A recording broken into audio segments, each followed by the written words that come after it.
We're back here at the WBO, the 35th annual convention, and celebrating the ladies in boxing. And because of that, we have none other than the one lady that has made history in the super middleweight division. The first one ever, none other than Franchon Cruz. It's fantastic to have you here. Thank you for having me. I was just here in San Juan about a month and a half ago, and to come back and see all my boxing peers is just amazing. Franchon, you and I have known each other for a while, and I've been privy to the highs and the lows. And when you come to the WBO and you see the celebration of women's boxing, how does that make you feel? It makes me feel wonderful to see how, especially at the WBO, is celebrating the women. And Amanda, Katie, we all share history together because I fought on the same card as them and, made my little mark in women's boxing history and history period. But to come here and feel like I'm a part of something, it makes me feel very good. It's funny that you say your little mark. Can I just remind you, I just specifically said first ever. Yeah. Undisputed super middleweight champion of the world. And after the Olympics, the trials, when you hear that, what comes to mind? This is one of my mantras I live by. I'm a top dog with the underdog mentality. Because of all the adversity I've had to go through, it just keeps me in beast mode. My husband Glenn always tells me the Marvin Hagler quote that it's hard to train when you're sleeping on silk sheets. Now, even if I had silk sheets, I still want to keep that dog in me. I still want to keep that hunger because I know it's always someone who wants my spot, and nobody's taking from me. When I say that I've followed your journey, that I've been privy to everything that you've gone through as an amateur and as a pro, I also have to explain to people that those highs and those lows, you had a solid support team around you, among them your husband. Yes. It cannot be easy to see that loved one going through all the trials and tribulations. How do you guys stay so solid? Because I also know that when you're having a hard time, you tend to isolate. Yes. And yet he's always there. Yeah, well, Glenn is a special individual because he came into my life in a very turbulent time in my career and just life period, taking care of a sick mother, going through transitions with my boxing team, and he saw a light in me that I didn't even see in myself. So when you have somebody who believes in you when you don't believe in yourself, it makes it easy. You have somebody who eventually becomes a reflection of you, it makes it easy. He's a professional boxer as well, so we can understand each other. A lot of people say boxing is a lonely sport. It is. Even as a married boxing couple, it's a very lonely sport. But when you have somebody who just understands you unconditionally and loves you and was like, you know what? You get a black eye, baby, I'm gonna put ice on it. I still think you're beautiful. And you have somebody, when this is all done and the gloves are hung up, you still have a friend. So that's what helps us stay close. It's beautiful to see how I've seen him sitting next to you, with or without your hair extensions, and he's just right there to support you. And let's talk about the other team. Your family's always there, yes. Always very supportive, and a lot of times our families don't understand what's going on within. So when you've had those high highs, it's very easy to celebrate, but when you have those low lows, what is it that they bring to you, your family members, your mom, etc.? Yeah, well, my mom she passed away in 2016, literally 2 weeks after I fought Clarissa in my pro debut. Yeah. But she instilled so much into me, not just drilling it, but by her actions, hard work, tenacity, resilience, being independent, going for what you want. My boxing family, which is the Headbangers Gym, headed by Barry Hunter, Boog, Jamie Harris, the rest of the team, I actually spend more time with them than I do at home. So it becomes more of a therapeutic kind of session because They see you when you get pushed to your limits. They see you when you're experiencing the highs. And for the most part, everyone's on the same goal, to be a champion, to win, not just in the ring, but to win in life. And I love that everyone's established, because sometimes you could be in situations where the love, respect, and support is not reciprocal, because people want to get something from you. When you deal with established individuals, it makes it a little easier, because they've experienced their own set of highs. So it's not like, oh, you're winning, we're going to suck you dry. It's like, oh, okay, we've been there before. Let's get back there, you know? So I'm just blessed in that aspect. My brothers, my dad, they're cool. I have a lot of extended family, and blood doesn't make you family. That's what I've learned on my journey. Blood doesn't make you family. It's about the energy. It's about the love and support that makes you family. That is so true. There's an old saying that says, the family you're born into is to give you lessons. The family that you choose, while your friends are there to support you. So oh, yeah. You just said Amen. it. Amen. You just said it. Amen. And going back to the support team, your managers, when it comes to those moments, especially when it was hard for you to find a fight, how did you stay motivated? Did you use this support group as part of your motivation? Well, my journey has been unconventional, being as though I debuted against, at the time, 2-time Olympic gold medalist, now 3-time undisputed champion. And I knew what I was walking into. I knew if I didn't knock that person out, and respect Clarissa Shields, not that person, if I didn't knock her out or anything, I wasn't going to win. But I knew this was a moment for women's boxing, because it wouldn't be at this point where it is now, where we're headlining a convention, if it wasn't for that moment in time. After that fight, I promoted my next 3 fights myself. I got 2 world titles myself. Very hard. I got 2 promotional contracts myself. But it comes to a point we all need somebody, and that's when I was blessed to encounter Peter Kahn. You know, I didn't know he was that great until I researched him, and Glenn was actually intricate in that. He's the one say, hey, this guy, Peter, you should check him out. I like him, talk to him. So once Glenn gave the green light, and, you know, I spoke to Peter, met with him, felt his vibe, it was perfect. And he respected everything I did, and he respected the things I wanted to do. And he said, hey, you were already at the goal line. I just came and pushed you over.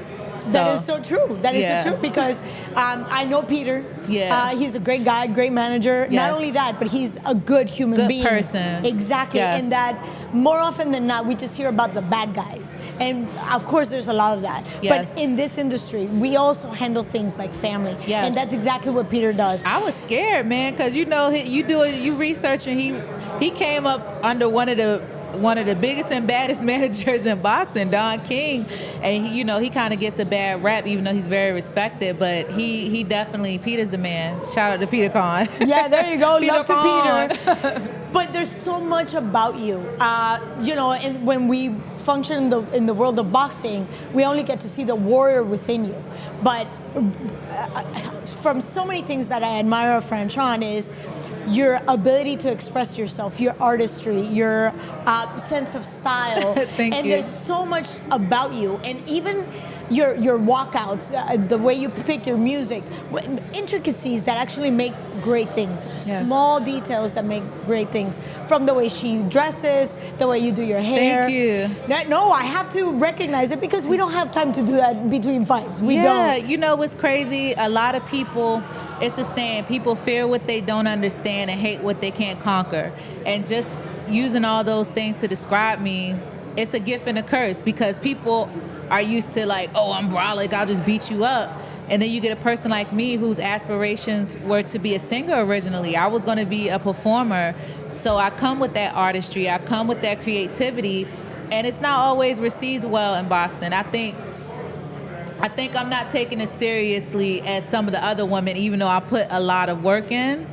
But that's not my problem. The proof's in the pudding. I'm the first ever undisputed super middleweight champion. Thank you. You finally recognize it. It's like it's a little thing. Listen, I'm a Gemini, so you either gonna get the humble pie, but when I'm ready to pop my stuff, I'm gonna pop it with a capital P. I'm glad you're popping it with a capital B and bold. Yes, and I think especially being a woman in boxing, we have to work so much harder. And as a woman of color, you have to work extra hard. And I'm just keeping it 100.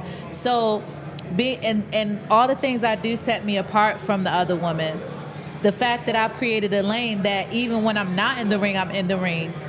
Case in point, I was able to design Clarissa Shields' iconic outfit for her iconic fight in London, in the UK. I was there to see it. Yeah, yes. and those moments mean a lot to me because everything goes together. It's not just, oh, you fight, you're performing. You want your fans to remember, like, you look at Camacho, you look at Floyd Mayweather, when they came and they fought, I'm looking at the style. Ric Flair, he's not a boxer, but Ric Flair is a combat athlete. When you see him, I'm looking at, wow, look at that intricate detail on his robe. Look at those sequins. So that's just stuff I like to do. And it's actually leading me into a new place. November 6th, I'm having my first runway fashion show debut. Yeah, and we talked about that about 3 years ago, Yes, I believe. yes. We talked about that. That is fantastic. Where is this going to take place? It's taking place in Baltimore, Maryland at the Winslow. And, you know, people who love and support you, they're always going to push you to greatness. And I'm pushed out of my comfort zone because I could throw a boxing uniform together like that. I could design things for myself. But to actually, and if people notice, I'm like, cool, thank you. I'm glad you liked it. But to be pushed in a position where everybody's eyes are going to be on your stuff. I better get the date and the time because I'm going to be there because I love to support you. I'm going to take care of you. You come to my city, I'm going to take care of you. But I'm actually one of 12 designers who are internationally known. So this isn't like training wheels. You went full throttle. Yeah, shout out to Catwalk Boutique. Definitely pushing me out my comfort zone. But that's exciting for me because I do want to still do my music. I'm going to drop an EP eventually, but to have fashion designer on my resume, and who knows, I might be in New York Fashion Week. And when I look at some of the other female athletes and female athletes of color like Serena Williams, who was dominant in tennis, now she has a fashion line and she's in New York. Venus Williams, those are things that I aspire to be too, like making my mark, because no one's doing that. So I remember, maybe I'm going to date myself when I talk about FloJo, may she rest in peace. No. Back in the 1984 and 1988 Olympics, actually 1980 and 84. And it was gorgeous athlete, super humble, charismatic, and stylish. Those nails, those hair, nails, that hair, exactly. Outfit. And when she walked, just strutting herself into the track. Yes. We knew she was coming. Yes. And that's literally the persona that you carry with you as you're walking into the ring. Who, me? Yeah, of course. Wow. Like because when Fran Sean is making an appearance, she's making an appearance. You only live one life. You only get, they say you die once and you live every day. You have to make it count because nothing is guaranteed in life. And for so long, I had people who projected their insecurities on me. They made me feel bad for being different. They made me feel bad for being confident. So it's like, you know what? This is my life, and I'm going to live it. And so what you get to see is just healing. You get to see work. You get to see just how I see myself. And when I became undisputed, that was they started a problem then because you can't tell me anything. Oh, no, you know what? You talk about healing. You talk about that was your journey to you. Yeah. Because somebody said to me a few years back, you have to be odd to be number one. And that's like a catch-22. Yes. Because one is an odd number, and in order to accomplish that, you have to be odd. So I like that. Yes. Take that down. Exactly. And it's such a simple sentence, but it's so true. It holds a lot of weight. It does. And once you allow it to sink in, you realize that journey, and I'm just going to throw a little bit of deep stuff here. That journey that I've seen you go is actually going back to you. Yes. Because yes, indeed, that's part of growing up and trying to fit in. And as a female in a male-dominated world, you're walking this fine line that you want to be feminine, but yet you want to be respected, and you want to have the credibility, and you want to be confirmed and ratified by your Yes, peers. yes. So it's been a very fine line.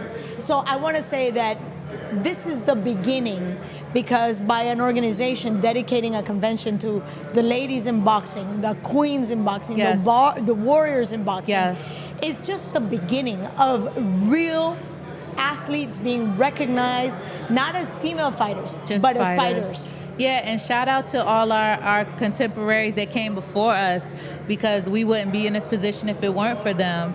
But where we're at now is no blueprint. It hasn't been done. We're still making history. We're still doing first of things. So it's just like when they invented the first airplane. It probably didn't go far. It didn't go that far, but now they have jets. They have rockets. So I'm just waiting. Hopefully I'll be around to see some of the rockets develop after this moment in time. Oh, you will be. You know, I'm already sure. witnessing some of it, but Yes, you are. No, you're not just a witness. You're taking part I'm putting of it. a little work in. You see. A little something, You something. see. So, Franchon, I have to, as much as we celebrate it, everything that you've done. I remember that fight in Houston. Was it Houston? Yeah. In San Antonio. San Antonio. It was San Antonio Yes. where you lost your hip. F that hair. I got the belts. Period. But I remember you were so worried. Of course, you were still gloved up. And Barry goes, "Okay, what are we gonna do? We're gonna take care of the hair, or you're gonna take care of the wig." Listen, that and people have to respect that, because that's a moment of being a woman. Like, you never see a guy fighting and he's like, "Oh my God, my weave came off," you know. But that was the moment of me being a woman, being vulnerable, and having strong men around me support me, like looking at B that stay focused, like, okay, you could worry about that, but do you want that or you want the belts? And then looking over to my husband and saying, "You're beautiful, I love you." And I'm like, okay, let's go. And I came out harder that round. Yes, you than did. anything. Yes. It kind of took me back to my stripes I got before I started, my stripes in the street before I started boxing. I was a street When fighter. you took off your earrings just because you don't want them messed up. Look, we don't talk about it, we just do it. Boy, it's bringing good memories. But I remember clearly how stoic you were, regardless of without hair, you didn't care. It was that moment where you understand The assignment. Yes. And I'm an entertainer. Like, I just saw this thread on social media, like iconic, legendary performers from Michael Jackson to Beyonce to Patti LaBelle, Mariah Carey. It's like, how did they handle themselves when things did not go proper? Michael was firing people on the stage while singing because they kept the song going, but you wouldn't know it. But if you listen and saw, Patti LaBelle doesn't have background singers or know the lyrics to the song, but she's still singing. And that moment for me, those people came and they paid to see a show. Not only that, my life was in the balance. One, protecting myself against a PED user. Two, if I lost that fight, my career could have been over. Like, those belts, my title was going to propel me to my next level of success. So I didn't want to let myself down. I didn't want to let my husband, my team down, because we all worked very hard to get there. So you got to focus on what's important, what mattered the most. And in that moment, I wanted the belts, and fast forward, I have all 5 of them. I remember the look on her face. A very strong fighter with Mexican blood in her, obviously. Yeah. And she was game. Yeah. Later we found out, but it was funny because you and I had that very quick interaction where you said, there's something not right. Yeah. And I went, and you know what I do, I went to the other locker room and I'm like, are you okay? Is there something wrong? It's like, no. No, something ain't right. But literally, like a day later, that's when the news broke. Yeah. How did you know? Well, I've been boxing. People that know, they know. I have a deep boxing pedigree as a member of Team USA for 12 years. I've always competed at the elite level, internationally, domestically. So I've seen it all. I've been in the ring with grown men. I've been in the ring with boys. I've been around this sport. And I believe in divine order, and I knew something wasn't right. And was it the punching power? Was it what was it? It was that, and I'm a heavy hitter. That's my name. You can go and talk to other fighters I fought. They'll let you know, Franchon, she carries a punch. In the fight, the punches that I was hitting them with, that usually will affect other people, even grown men, it didn't affect them. And I'm just like, whoa, this is weird. It was a smell. It was also for a woman, we do have a couple, like, we are different from men a little bit as boxers. It's just the math wasn't mathing. And you keep saying it, and you keep saying it, and obviously there goes... I even asked my coaches in the corner, I'm like, am I doing something wrong? No, you were, as a matter of fact, you were going with your fight plan.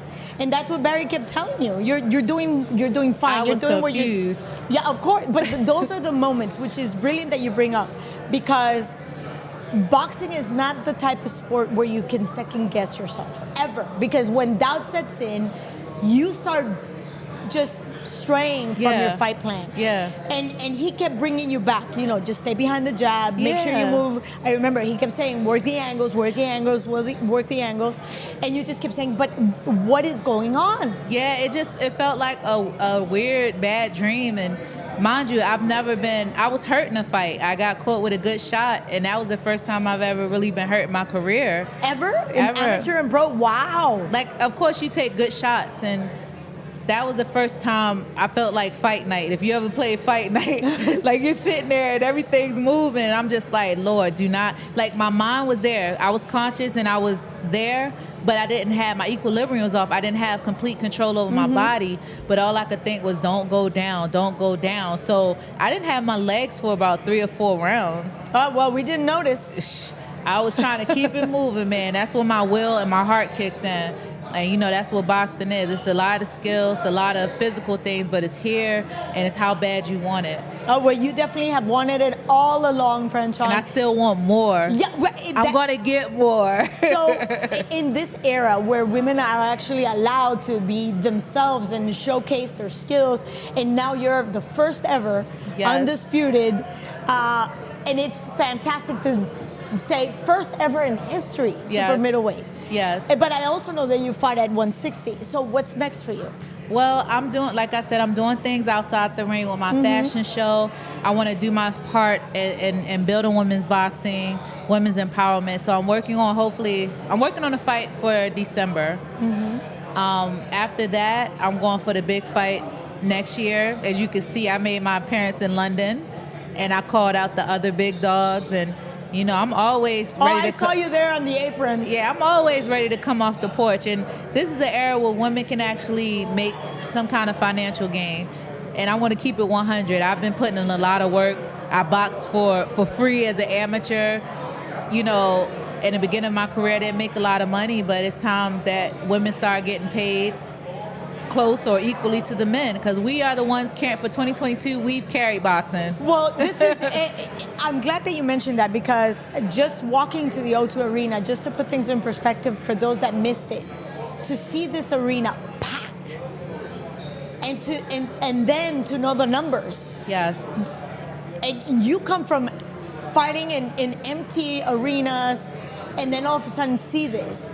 And obviously you had a chance to do it at Madison Square Garden. Again, packed to the rim, outstanding pay-per-view sales. Yes.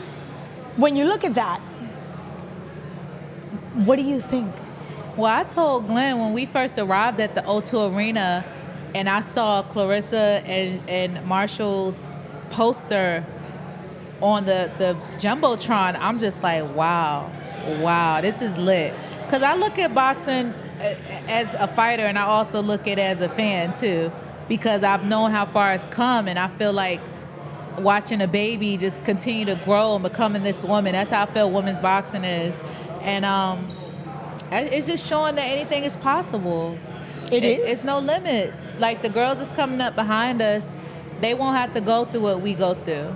And it shows, but they won't have to go through what we went through. Which it's almost like a bittersweet moment, because there's an old saying, and I love old sayings, there's wisdom in that says, hard times make strong men make easy times make weak men. Yes. So, related to us, due to the fact that we had to struggle so much to get to point B. Yes. So we've already leveled the playing field. Now the struggle is less, so perhaps the hunger is less. Well, you know what? That saying is so true, and I'm just glad that I was in the middle. I'm glad that I came out and helped. I'm like a new age pioneer. That's the term I've coined for myself, because I'm old enough to know, I'm young enough to learn. Yes. I'm young enough to get the benefits from all this hard work that's been put in. And you won't get to see how hungry these girls are unless you fight. Let them fight. And the real test is when they encounter adversity. In every way, both In personal every way. and as an athlete. These days it's like a textbook or a manual. Everybody, you have to have a team, you have to have this, the third. If you have this, that's the recipe for success. You don't have a lot of fighters that's just really figuring it out. Journey women just really figuring it out, like from the bottom to the top. Like, I will always have respect for Clarissa because she's literally a girl from Flint. Very rough around the edges. Yes. Very raw. I'm not even gonna, she was rough and raw. But to see her develop and just take over the world and make people listen to her and still stay true to herself, like, that's the type of stuff you can't buy out of stores, you can't recreate, and you can't teach. Just like me, a girl who transplanted from Virginia to Baltimore, nobody knowing my name, just me and my mom, to now I'm world renowned. People know me around the world. History making. I made a mark in this world. So that stuff you can't teach. That stuff you can't buy. That stuff you can't fake.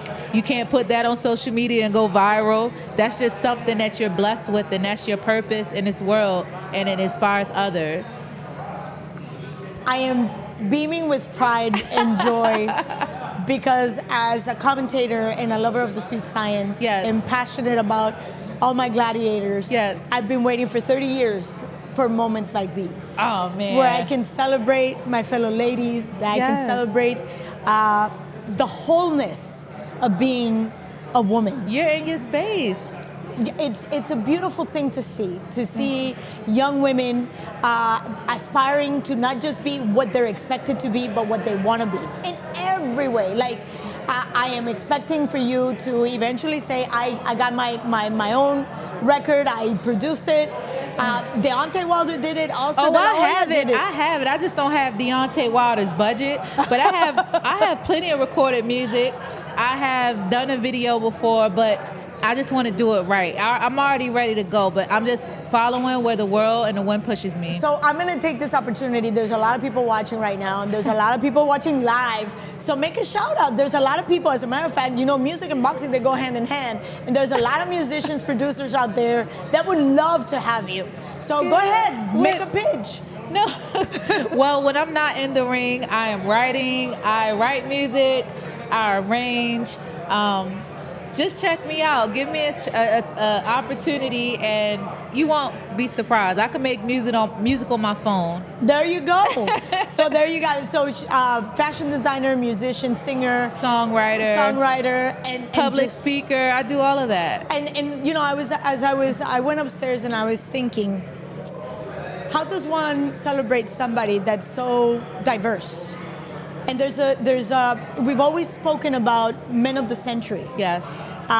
You're one of those that you can actually have deep conversations about philosophy and, you know, like ethereal subjects, and then go into the arts, and it's always entertaining, engaging. Yes, thank you. And I don't want to like just blow smoke up your butt, because that's not it. But it's wonderful to be able to say you're definitely a fantastic example and role model for ladies to look up to, because you could be easily my woman of the century. And president. I'm the next president. No, I'm just playing. Yes, I'll take it. If Claudia says that I'm the woman of the century, I will definitely take it. Yes, you are indeed. Well, just because I need to know, is there any plan? What's going on? What's you plan on fighting in December? Yes. Who would you like to face? Well, right now, like, I've been facing a whole lot of stuff. My plan for December it's more of, I guess, like a victory fight for me, and it's to give opportunities to other women who don't get the huge platforms and who may not get all the attention that some of the hot girls are getting right now. So that's what I'm working on right now. Me and my partner, Peter Kahn, we're working on something for that. 2023 is free game. Like, if the business makes sense, because I'm not cheap, you're gonna pay to play. If the business makes sense, I'm with all the action. It's not an issue. As you can see in my career, I never ran, never will, and I like to fight. I believe I am the best, and I don't have a problem with facing anybody else who think they're the best. There you So- go. That's a great shout out right there. And I want to take this opportunity to, they're not here.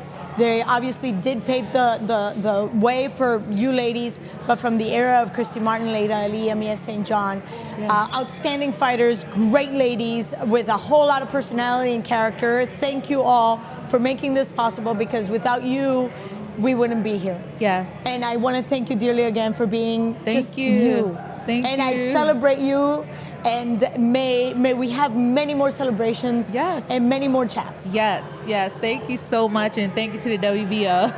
Absolutely. We're going to go for a short break.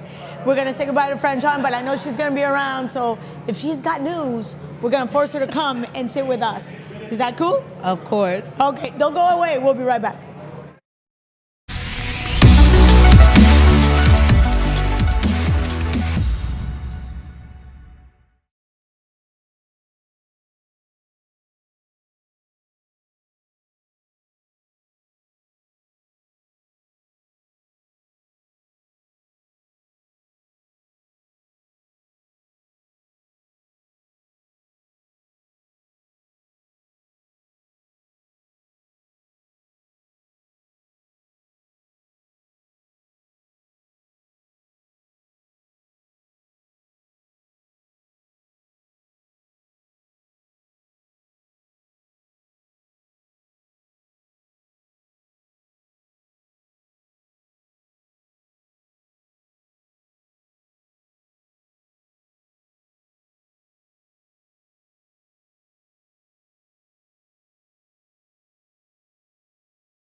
And welcome back. We're here at the WBO 35th Annual Convention, and we always speak about boxing royalty. And with us, Ed Brophy from the International Boxing Hall of Fame.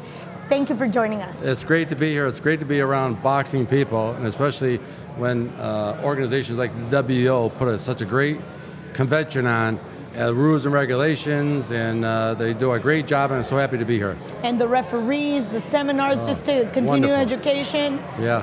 But every single fighter, every single referee, every single judge, promoter, there's always that thing in mind, being part of Canastota, International Boxing Hall of Fame, and it's such an intricate process.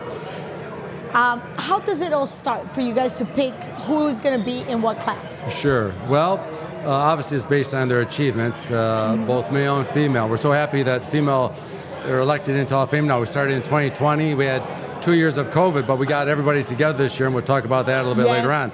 But to be elected in the Hall of Fame as a boxer, you have to be retired 3 years. And we have a community of historians around the world. Boxing is international. So we have different historians around the world. We look at who became eligible, and then you start looking at who could go on the ballot.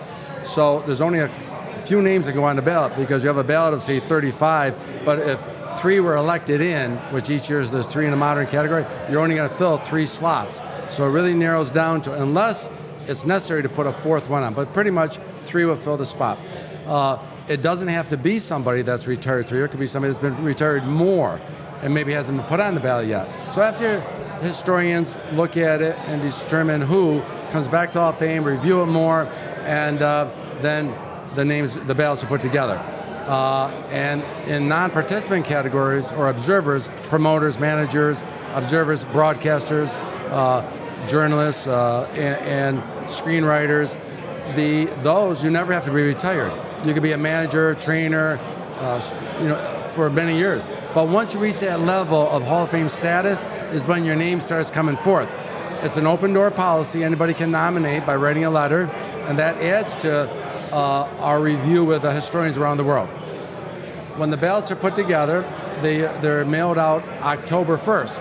And until October 31st is when the election is going on. And that's happening right now. And then a CPA firm, accounting firm, will tally all the reports, present it to the Boxing Hall of Fame, and we'll have a press conference in early December to announce the newest class of inductees. It's always an exciting time for those inductees to get the word from Canastota, to be ready to celebrate their induction into the Hall of Fame with a 4-day induction weekend. And all concludes with getting the Hall of Fame ring, the induction speech on Sunday. So, and the worldwide boxing fans enjoy coming in to celebrate the great sport of boxing. There's so much pride and there's so much honor. And again, you can add all kinds of belts, but once you're part of that very selective part of our boxing world, it just creates a completely different environment for boxing in general. Well, once you're in the Hall of Fame, your name, your history, your Hall of Fame plaque on the Hall of Fame wall, it's for today's generation, but many, many, many, many generations. So your career is always going to be talked about, and it's going to be remembered by the Hall of Fame greeters and staff who are trained generation after generation. So it's an honor that you leave behind when you leave this world. You're in the Hall of Fame, and everybody will know about your career. It's a legacy. It's still legacy. I mean, that's your little page in the book of history. So it's and when you look at the history of boxing, that's so extensive and obviously so wide, because like you said, you're all over the world. So you have representatives of all 4 corners of the world. But I wanted to touch base on the last class that was inducted. It was 3 years? 3 classes. My God, I mean, you had Juan Manuel Marquez, you had Miguel Cotto, and the list just went on, and Bernard Hopkins, and it was like the who's who of boxing, la creme of la creme, was right there in the last, I'd say, 2 decades. Exactly. They were all represented there. How difficult is it when you have such great, talented people, giving people from promoters, managers, and then obviously our talented fighters? How difficult is it to put them all together? Yeah. Well, there's a lot of moving parts in this particular induction week. There was a lot of moving parts, but that was expected. 2 years of COVID canceled 2020, 2021. And that's where the idea, a trilogy, 3 classes would be a trilogy. It's the most fitting for boxing, a trilogy induction totally weekend. Agree, yes. So it was a challenge because also with 2 years off, your volunteers, your community organizations, they hadn't done the induction weekend in a couple of years. So we had to re-energize and pull together the volunteers again, pull together the community organizations. And sure enough, they did a wonderful job. And with regards to each induction class, they were so great to work with. They were looking forward to it.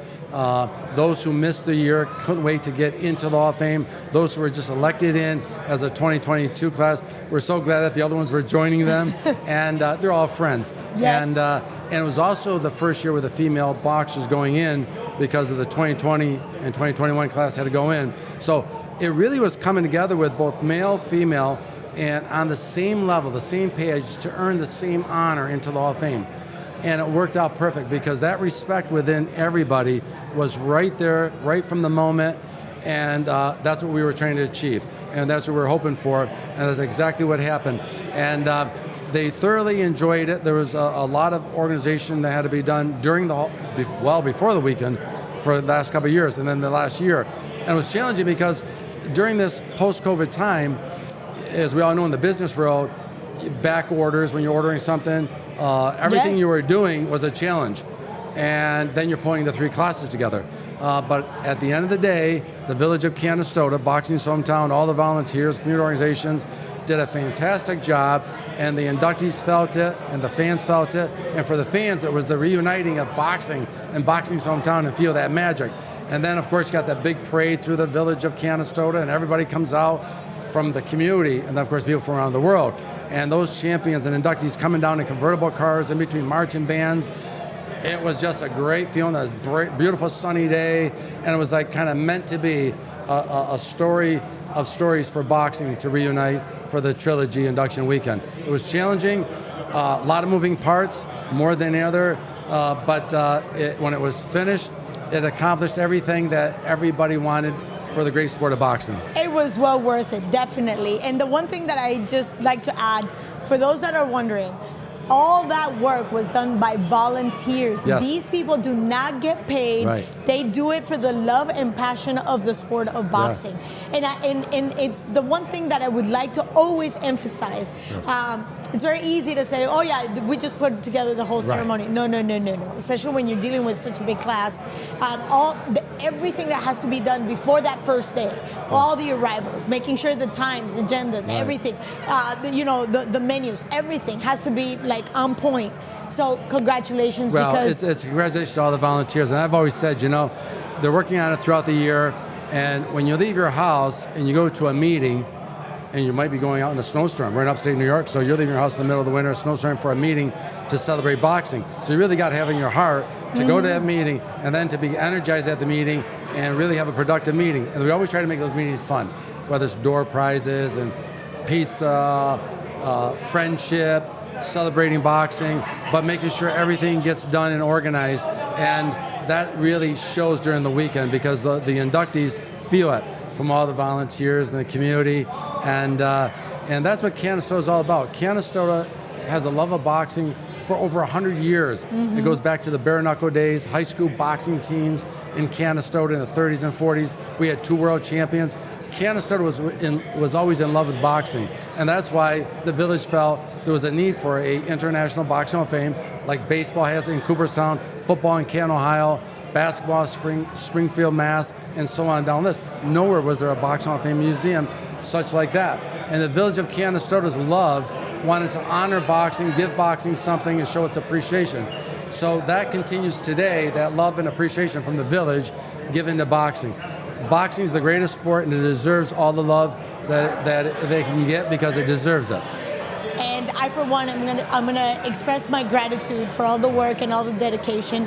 And I, like a lot of people here, will eventually, one day, hopefully be part of that very, very high echelon of the family in boxing. Yeah. And I thank you for your time. Thank you for joining us Yes. here in San Juan, Puerto Rico. And of course, we're going to be here for the rest of the week. Yes. Don't be a stranger. Come. We drink coffee. We drink scotch and whiskey. It's There okay. you go. So, but thank you so much. Thank you. We look forward to this year's induction. This is only one class. Yes. And we're going to celebrate big time We're with going you to guys. celebrate it just as big as any other time. We invite everybody to wait for our announcement in December. Then there'll be a list of many returning Hall of Famers. Many of this year's inductees of last week's class are going to be coming back, and then many other returning Hall of Famers, and of course, current champions. So it's going to be build up to be another great time to celebrate the inductees and the great sport of boxing. June 8th through the 11th, 2023. It's right around the corner. Yes, it is. And don't forget about us because we could actually do a whole show there. Yes. Just to showcase everybody. Right. There you go. Thank you, Ed. So I'll be seeing you during the rest of the afternoon. You guys don't go anywhere. Yes. We will be right back with more guests. In the meantime, don't forget to thank all the volunteers at the International Hall of Fame. We'll be right back.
annual convention celebrating the ladies in boxing. This convention has been dedicated exclusively to the royalty in women's boxing. And just because we are so blessed, today we have perhaps one of the most complete fighters we have, and we have the honor to have your presence with us, Amanda Serrano. Thank you. Because it's so easy to say, you know, MMA, boxing, just a well-rounded person, kind. There's so many adjectives that could go with you. But first, today, we are celebrating the fact that you actually were the part of this outstanding fight. Yes. And you changed the history of women's boxing. How does that sound? It's amazing. You know, it's we're in women's sport, we're in women's boxing, and I don't like to say it in that way, like it's just me. It's a whole bunch of us trying to work together to make this sport big. Like, we know we're big, we're amazing, we're fighters, we have all the heart and skills and talent, and we just needed people to push us and showcase that we have that. And I couldn't have been more honored than to share the ring with Katie Taylor, you know, promoting this fight together with her team, my team. We came together as, you know, business people, and we promoted that fight. We didn't have to say one bad word to each other to build that fight. We had Madison Square Garden packed. Mm-hmm. It was sold out crowd. We had millions of people watching all over the world. And it just turned out to be an amazing night. I enjoyed every minute leading up to that fight. And look at us now. Now we have the whole WBO convention dedicating the convention to women. First time in history. Once again, we're making history. And I'm just proud to be a part of that. I'm proud to show that women, we're growing. The sport is growing tremendously. And I just can't wait to see the future. You know, it's a brilliant thing, because when we were talking through your tour, promoting, we chatted a couple times, and you brought to light the fact that you have fought for $500, $800, that the money that you had spent in training camp, nutrition, just to get ready for those fights. Didn't make sense. Yeah, what kept you going? The motivation and wanting to be the best version of yourself, me wanting to be the best fighter that I can be. You know, I always feel like I want to be better than I was yesterday. So that always pushed me. The team I have, my trainer and manager, Jordan Maldonado, he always motivated me and my sister to be the best and to continue to do what makes you happy. And, you know, fighting makes me happy. Making history makes me happy. So that's what always pushed me. And he definitely was the one who pushed me to become a 7-division world champion. I never realized what an accomplishment that is. And once we won 1, 2, 3, and then I started thinking, so who's the best in Puerto Rico that I want to be just like that person? And it became 4, and I said, you know what, let's do 1 more. So he kept on telling me, let's do this, let's do that. And, you know, his craziness, at first I was like, this is too crazy, but then, you know, we did it, and we made history, and now I'm the only 7-division world champion. So that's what motivates me, just making history. There's a method to his madness. Yes, Credit definitely. to Jordan. Shout out to Jordan Maldonado. And you just said it, and you said it very casually, you know, 7-division. But let's put things in perspective. There's only one guy that has 8 divisions, and that was Manny Pacquiao. And he went a natural progression from very low weight up to 145, 160, 147, 160, somewhere around there. You, on the other hand, you're the second most recognized and accoladed fighter, period, with 7. But you did it the other way around. You went from a higher weight and you started going lower and lower and lower, which not only shows your skill and your ability, but also your knowledge of your body. Yep. How difficult is it as a woman? Because we're never happy with the way we look. Let's be clear here. And then you're looking at yourself going lower and lower and lower. Yeah. I mean, tell me what your brain was telling you as you're taking yourself to the lower divisions. Yeah, at first I looked at Jordan and I said, there's no way. I thought he was crazy. And he said, trust the process. I said, okay, I'm trusting you. I've trusted you so far. But going down to 115, it wasn't extremely hard, but it wasn't easy. I did not like the way I looked. I was like, I lost absolutely. I had no feminine. Nothing, pretty much nothing. I mean, I definitely enjoyed having the abs. Were amazing, but I just didn't like the way I looked. I mean, I felt good, but I didn't feel great. I didn't feel my best. The day of the weigh-in, I actually weighed in at 114. And I had told Jordan, I said, Jordan, if I weigh less than 115, don't think about it going to 112. And he looked at me, he just smirked. And when I made 114, I said, don't think about it, I'm not going down to 112. So 115 is the minimum. And then going back up to, like, I'm a natural featherweight, 126. I feel it's so easy for me to make that weight. And the day of the fight, I'm able to, after the weigh, I'm able to eat, and I'm able to go up a couple of pounds. Any other weight above 126 is hard. I maintained 130, 135, and 140 was extremely hard. I did not like 140 at all. After the weigh-in, I actually weighed in with, like, long tights. I try to, like, wear my jewelry so I can weigh a little more, and I still weigh 138. And after the weigh-in, I told Jordan, I said, I need to go to the gym. I need to go for a run. I need to sweat it out. I don't feel good. Mm-hmm. So the day of that fight, I weighed in at 134. So, you know, I know my body. I know featherweight is where I feel the most comfortable. I feel the strongest. So at least the day of the fight, I go up to 132, 133, and I feel good there. Any other weight is a little tricky. Yeah, but I mean, we did it that way because if anybody else breaks the record, they will never do it in that way. Fashion. Yeah. No, it's. And I kept looking at you, and I'm thinking, when you hit 115, I said, I haven't weighed 115 since I was like maybe 10. I don't remember, ever. When I first started boxing I was 140, and I was a little, you know, it was different. It was fat. It was baby fat, I considered. But yeah, and then as an amateur, I stood at 125, and my whole career, that's where I felt great at. And we're not even talking about, we just talked about your successes in boxing, but let's talk about your other career in MMA. Very few people, men or women, have the ability to transition between the two disciplines successfully. How do you pull that off? You know, I'm just a hard worker. You know, if I don't like, I mean, MMA and boxing are two different sports. Mm-hmm. It's like, and it's really hard the way. Well, either way, if you go from MMA to boxing, it's really hard to know, like, floor work, the stance. Yeah. It's just like totally different. But I'm a hard worker, and I'm dedicated. And after my first fight, it was a draw.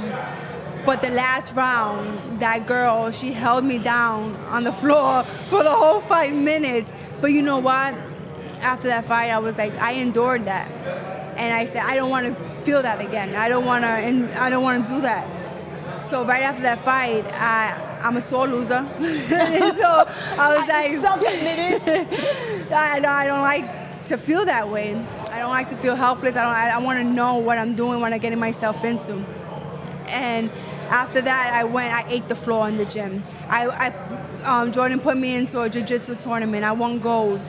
So I just make sure that I concentrated on my weakness, and that was the floor. So that's what really pushed me to another level. Like, and then I'm always asking questions, and I'm always doing jiu-jitsu and MMA. I'm sleeping and I'm trying to do holds and stuff like that. It's in my mind that I want to be the best version of myself. So I'm always asking questions, watching videos, and just trying to perfect that craft. But it's really, really hard. Yes, and it's not easy. No, it's not. And it's not like you've done 5 years of MMA and then you just walked away and did boxing. Yeah.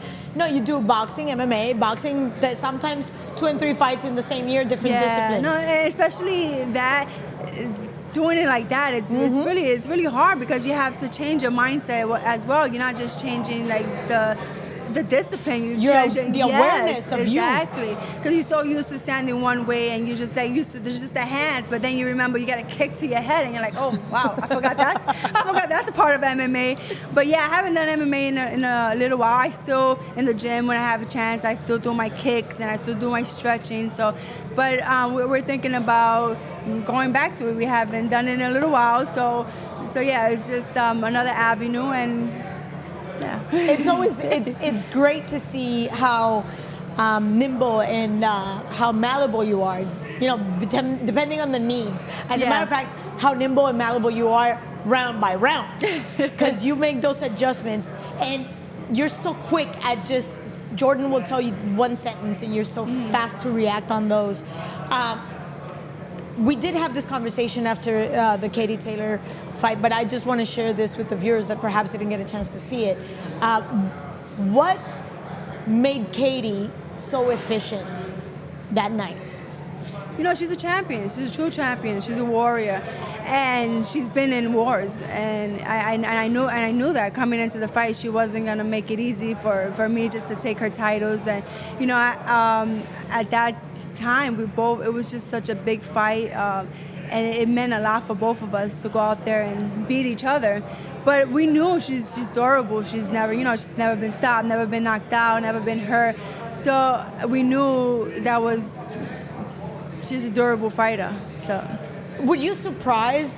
I mean, there was that expression on your face. Like, I know you knew this was a big fight, but I remember seeing you as you walked into the Madison Square Garden. There was that wow look, like for a couple seconds. It was, you know, all my fights, I'm talking about 40 plus fights, I never really enjoyed the moments. It was always like, it's a job. Like, you go in there, you do your business, and that's it. But like I said before, with the promotion, like everything was just, and people were telling me, enjoy this moment, enjoy it. And that's what I did. I think it sunk in, and I enjoyed every second of it, every minute, and just going out there and walking out and seeing even the Irish flag, Puerto Rican flags. Yes. It was just how I just looked, and I was like, how two women did this. And it's funny because when, I don't know if you were able to see it or hear it, when we went into the center of the ring and the referee is telling us, final instructions. Yes, and I'm looking at Katie, and she didn't even want to look in my eye because she probably thought I was gonna but I was like, Katie, look what we've done. We did this as, together. We did this. And then she realized what I was saying, and she looked at me and she smiled. And even her trainer, it was just, this is a business, and there was no, I have nothing bad to say about Katie Taylor. She grew this sport. We grew this sport together, and it was just like, look what we done. And I get goosebumps just thinking about it, because, I'm proud to have been a part of that. I never thought that I would experience it.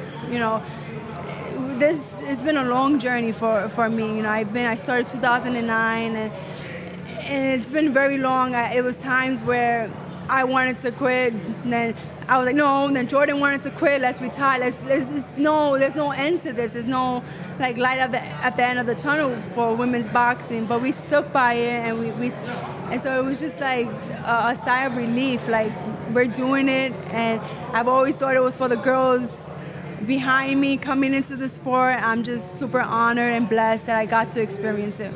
Not only are you getting to experience and see the fruits of not just your labor, but always let's include the sacrifices that you've done. A lot. Exactly. And then you walk into this hotel, and this was painted before the fight. Yeah. Yet it's so faithful to what happened in the ring. Yeah. Two warriors duking it out. And the sheer size. When you walked in, what did you think? I seen it in pictures, and I knew that the convention was dedicated to the fight of the year. But I didn't realize coming in here how big the poster is, but how big of an impact that we had just with this fight alone. And it's just this is just the beginning. You know, we're seeing so much more for female boxing, and I'm excited. And I'm just honored that the WBO really took their time out to acknowledge women. You know, they see the stuff that we're doing, and it's just like finally we're getting acknowledged. And I hope this is, you know, the other organizations can follow in their steps and continue to acknowledge. Well, they have been acknowledging us, other organizations. But you know what? This is the first, I hope, of many to really, you know, help women's boxing and push it. And even out the playing field. Yeah. That's what I would like to see. Among all the recognitions and accolades that you have been given since, you have been now awarded the Female Fighter of the Year. Yeah. Along with Katie Taylor. Yes. So it's one more award to many years. Well, it's not my first in WBO, but it is the first with,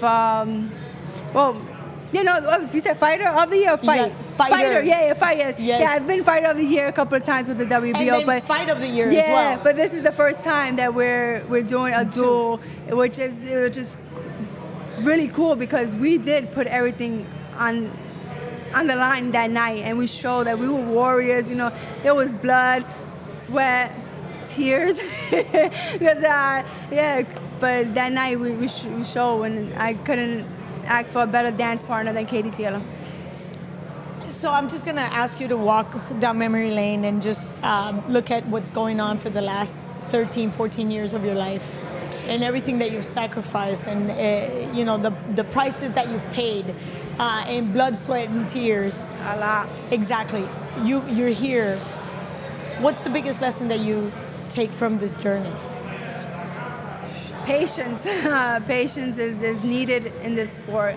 I'm glad that now the girls coming into the pro games, they don't need to have that much patience, which is, you know, good for them. You know, my sister's also was a world champion, and you know, Cindy didn't get a chance to do this. Exactly. I mean, she became a world champion. She was one of those pavers, yes. But she was the one who opened the doors for me. And it was a lot easier when I got into the sport. That's why Jordan and her tried to like persuade me not to do it, because they knew the struggle in this sport. But I'm stubborn, and I was like, no, I want to do it. I want to do it. And I mean, we always laugh and we say, thank God that they didn't discourage me, because look at us now. But you know, the journey's been real. It's real. It's been hard. It's like I said before, there was times where I'm just like, I'm done. I don't want to do it anymore. And Jordan Sue was like, that's it, we're done. But I don't know, this game sucks you back in, and you just watch. All you need is to watch one fight, one good fight. You're like, no, I need to go back. My sister's trying to come back for years now, and she's like, but I want that one fight. I want the one last fight.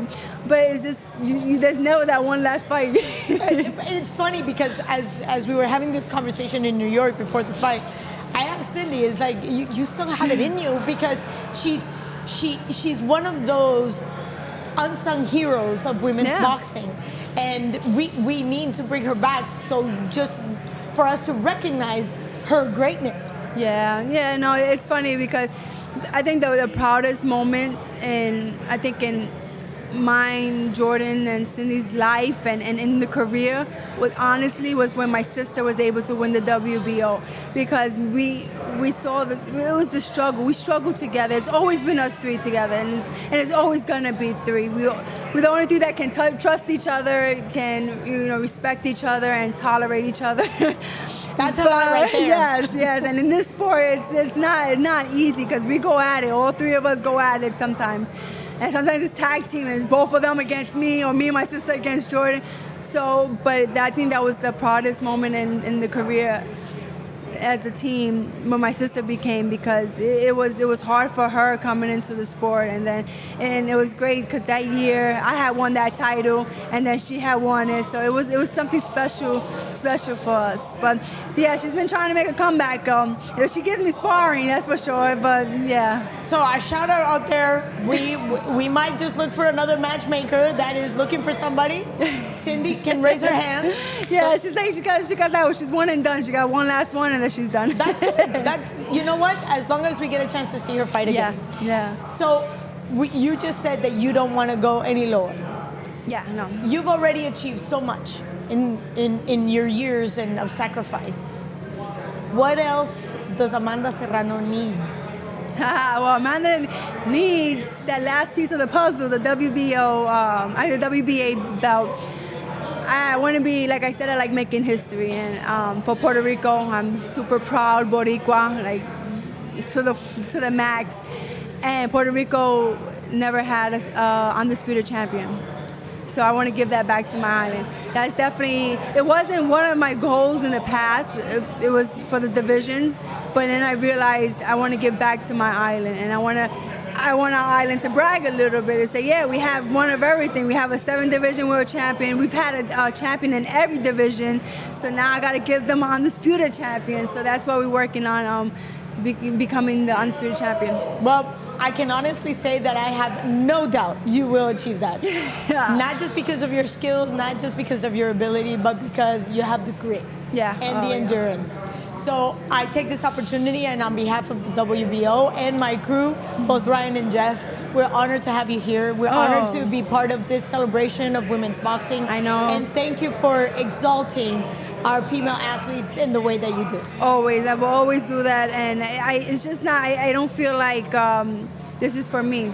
This is for women's boxing. I've always been an advocate for women, especially in this sport. It's not easy. We struggle so much. And I want to continue to open the doors. I don't feel like this is a one person's sport.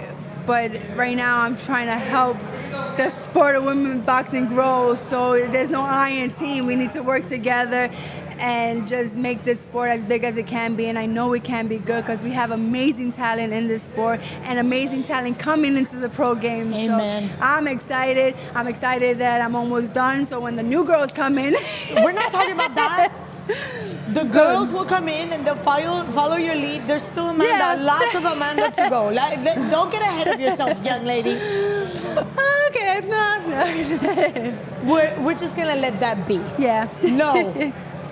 But first and foremost, thank you for joining us. I know you're going to be here as soon as you get your award, because you're going to get a beautiful award during our gala. Thank you. Now I have something to put in my new home in Carolina. So I'm super excited. Yes, I'm excited for you.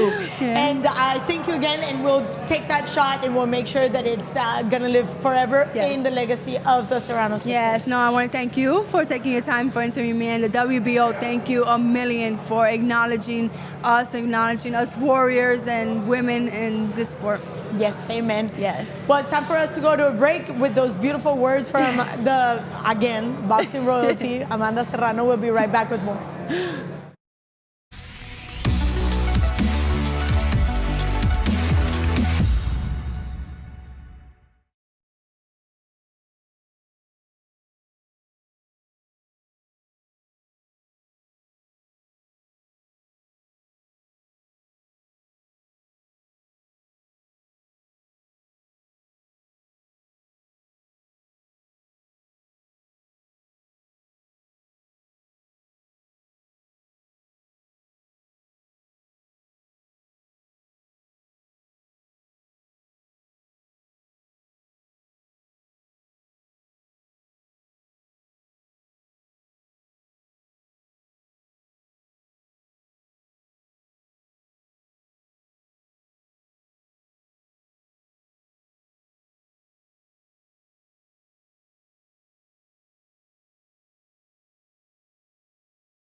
And welcome back. We're here at the WBO, the 35th annual convention, the convention that is celebrating the ladies in boxing. But this is the place and the time where anybody in boxing is here celebrating boxing and the family of the WBO. And of course, we could not let this day just go through without having a fantastic guest. Alexander Krasiuk. It's my dyslexia. Way too many blows in my head. And obviously, the former undisputed cruiserweight champion of the world, and now the newly crowned or recrowned heavyweight champion of the world, Alexander Usyk. Thank you for joining us. Hello, good to have you here. Yes, I'm good. Yeah, and your English is getting better by the minute. Maybe.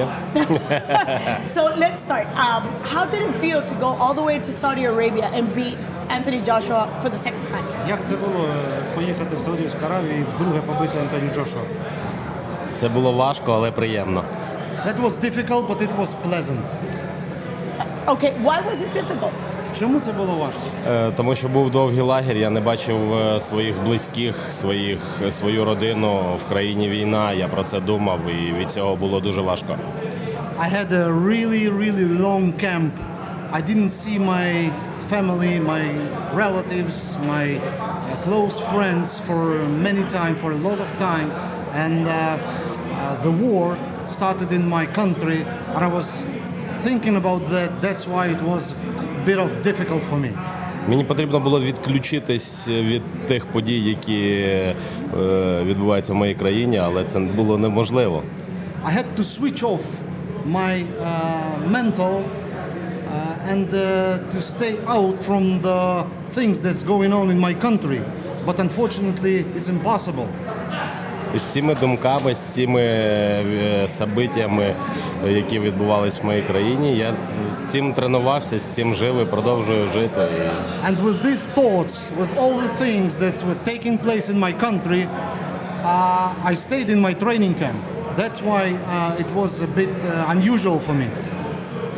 Well, I had the opportunity to speak to Igas Kleimas, and we were talking about how difficult it was for him, knowing that obviously the camp was going to be challenging. How do you control the physical end despite your mind? Я говорила з Егісом Клімасом щодо як організовувати той табір. Наскільки важко це було не фізично, а морально? От морально було важко дати згоду собі самому, щоб виїхати з країни і в інші країни почати підготовку до поєдинку. The biggest mental challenge I faced was to give consent to myself to take the decision to cross the border, to go abroad and to train in a different country rather than my native country. That must have been difficult, especially due to the time. And the decision to be part of, walk away for a little bit from boxing and stay in your country and be part of the military during the fight. How did that play in his head? Рішення приєднатись до військових, як це відбувалося? Я коли повертався в Україну, я ж був в Лондоні, я працював. Я коли повертався в країну, я знав, що почалася війна, я з дружиною спілкувався 5 ранку, і я вже повертався в країну, я розумів, що я буду йти там чи в армію, чи куди там, де треба буду я. When the war started, I was out in London for business. So something like 5 o'clock in the morning, I had a phone call with my wife, and on my way back home, which I did immediately next day, I had it in mind that as soon as I come home, I will have to join either military or local forces to struggle to fight for my country. When you have that commitment to your country, to your people, to your family, how does that help you put in perspective boxing?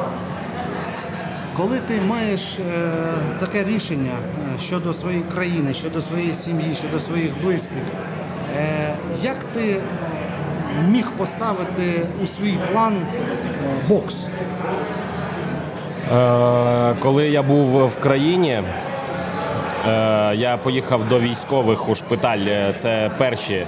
Вони були ранені, там деякі були з них там з видірваними кінцівками. When I was in my country, when the war started, I visited hospitals with wounded soldiers, with wounded militaries.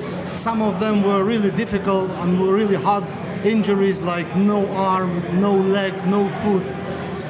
І ці військові не то, що попросили, а сказали мені, що я повинен їхати і готуватися і боксувати, що їм потрібна допомога.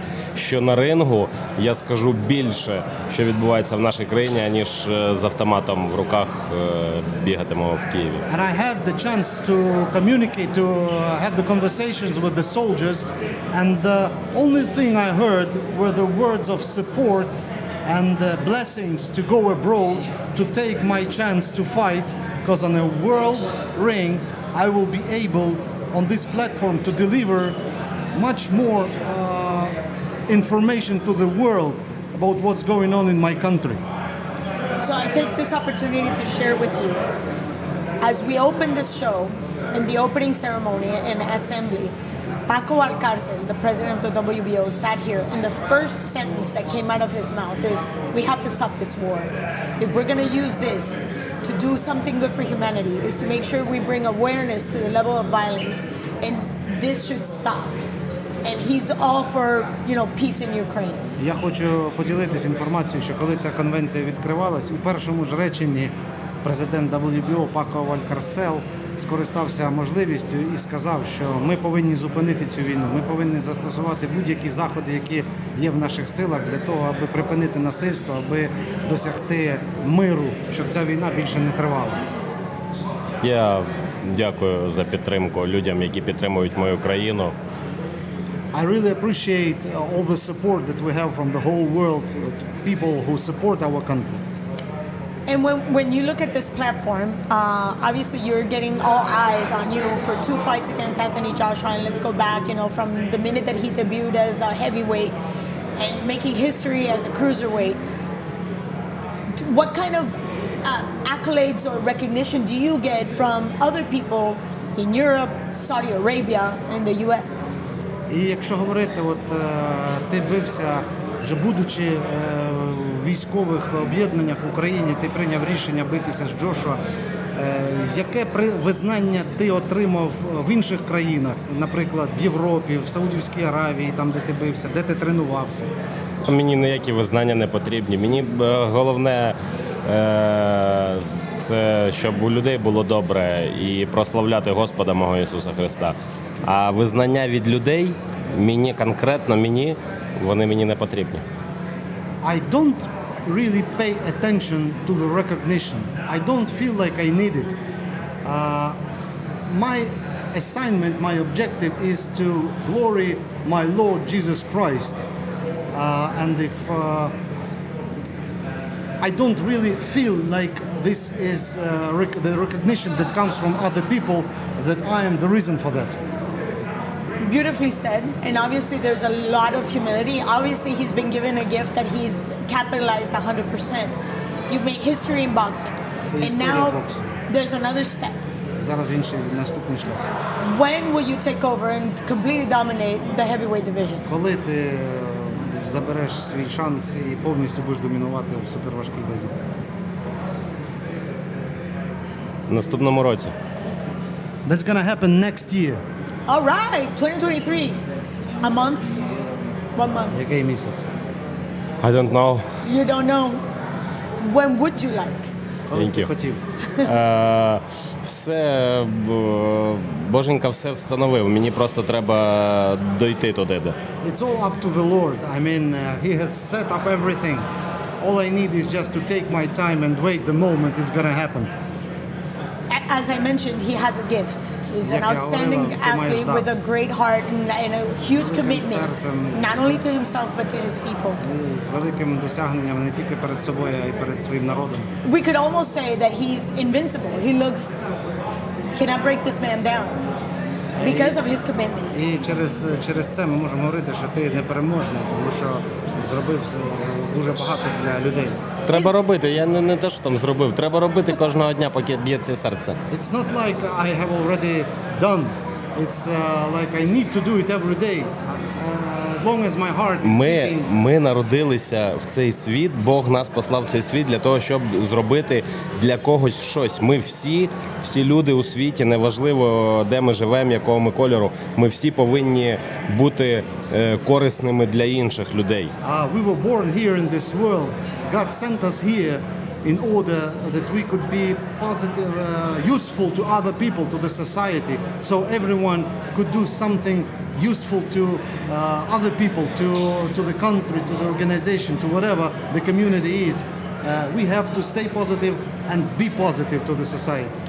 A very wise man many moons ago says that only a life worth living is a life serving. Дуже розумна людина, мудра, колись давно сказала, що життя, справжнє життя – це життя, коли ти служиш. Так точно. That's true. And I totally agree with you. And now a question to you. You're the promoter of K2. You've taken care of Alexander all this time. What is it that makes Usyk special? Let's be clear. He lives in Ukraine. He doesn't speak English. Yet he is the biggest, happiest, go-lucky, loved by many, non-Hispanic, non-Mexican or Puerto Rican, and yet look at this. He gets stopped everywhere he goes. Look, boxing, first of all, boxing is the sport that has no borders. This is number one. Second, I just tell you a short story. When we had our first fight in the United States, it was on the card of Bernard Hopkins in Los Angeles at Forum Center. And Usyk was invited for the press conference to introduce himself, to say that he's going to be fighting, defending his world title in cruiserweight. And he didn't speak English by that time at all. And he took the floor, he went out in front of a packed room of journalists, of media, and he said just like, "Hello everyone, I am Alexander Usyk, see you Saturday night." He didn't say anything actually special, but people were so charmed, like this, surprised, what's happening? Someone touched their heart. So this is how charisma works. This is how man becomes a star. It's not because of his accomplishments. I mean, it helps, but not every champion is a star. Not every star is the champion, because it comes deep from the heart, from the soul of the man. And when he speaks, he never lies. He speaks what he thinks, even though people don't like it. He feels it. He says it from the bottom of his heart, of his soul, and he shares this energy with other people. And when he shares it, people get it and are thankful, are grateful for that. And that's how big people's champion appeared, like Muhammad Ali. He was the one. He was the people's champ because he shared it with people, and he was never afraid to say the truth. He always used the floor to glorify Lord and to tell the truth. That's exactly what Alexander does. And by the way, they were born the same day on January the 17th. Wow. Yeah, that's a Capricorns. fact. That's a fact. It might be a coincidence, but it is what it is. There is no coincidence in the universe. And I just need to say that obviously the recognition for Fighter of the Year, not just because of his skills and abilities in boxing, but there's a difference between being courageous and just being forefront for a whole community and just showing what character is about. Я хочу привітати із визнанням, отриманням статусу боксера року. І не лише через спортивні досягнення, а через те, що ти робиш для людей, через те, що ти доносиш до людей, як ти ділишся всім цим із людьми. Дякую. Велике дякую. Thank you very much. No, thank you. And I just wanted to bring Patrick Killian was commissioned to do a painting that in my book really captured not just obviously his stoicism, but the kind heart with that small quirky smile that's all about him. And it just really captured his spirit. What did he think about the painting? Я хочу ще поділитись думкою одної людини, яку я, на жаль, не можу повторити ім'я, бо не запам'ятав. Мова йде про те, що людина з чистим серцем і невеличкою посмішкою приносить щастя іншим людям. And the question... What did he think about the painting? The painting. Painting. З приводу тої картини, яку тобі подарували. Що ти думаєш? Вона крута. It's very cool. Yes. Тому що я бачив, як її малювали, і там очі, добрі очі, як і в мене є насправді. And I was watching it being painted, and what did draw my attention was the eyes, the kind eyes, the Yes. eyes like I used to have. You still have him. І ти все ж їх Yes. маєш. So I thank you dearly for joining us. Thank you so much for your gracious translation. One of these days I'll learn to translate, speak something. At least say thank you. But thank you for your time, and of course, I wish you the best of luck. I understand you're flying back to Ukraine after Loma fights, and trust and faith go with you. Thank you, Claudia. Thank you. Thank you. We're going to be right back. We just get the opportunity to speak to Alexander Usyk, and don't go away because we have a lot more.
continue having great guests here at the WBO 35th Annual Convention celebrating women's boxing, and perhaps one of the most complete trainers, one of the most dedicated, surrounded by outstanding, powerful women, Jordan Maldonado. Jordan, you've trained your wife Cindy, you've trained Amanda, and it's been a long road. And when you walk into this lobby and you get a chance to see this, what goes through your mind? Well, I mean, thank you for the introduction. You lied about me being one of the great guests, but I'll take that. Walking in here, Mamita, it's almost like it's still a surreal feeling. You know, we never thought of, you know, what it would be like as something that you dream about, but it never seemed like it was going to materialize. You know, so I'm still like almost in that, you know, dreams level where it still doesn't feel real. You know, it's like everywhere I go, people talk about it. It's one of the most iconic female fights. And, you know, as much as you say that you want the biggest fights, we never really thought it was going to happen. So it's an amazing feeling. Like, I'm here and I'm overwhelmed.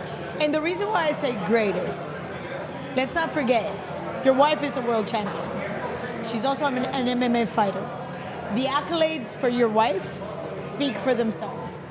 And now you've taken Amanda to a completely different level. She's perhaps only the second fighter, man or woman, to have 7 titles in 7 separate divisions, going from high to low, which is an accomplishment on its own.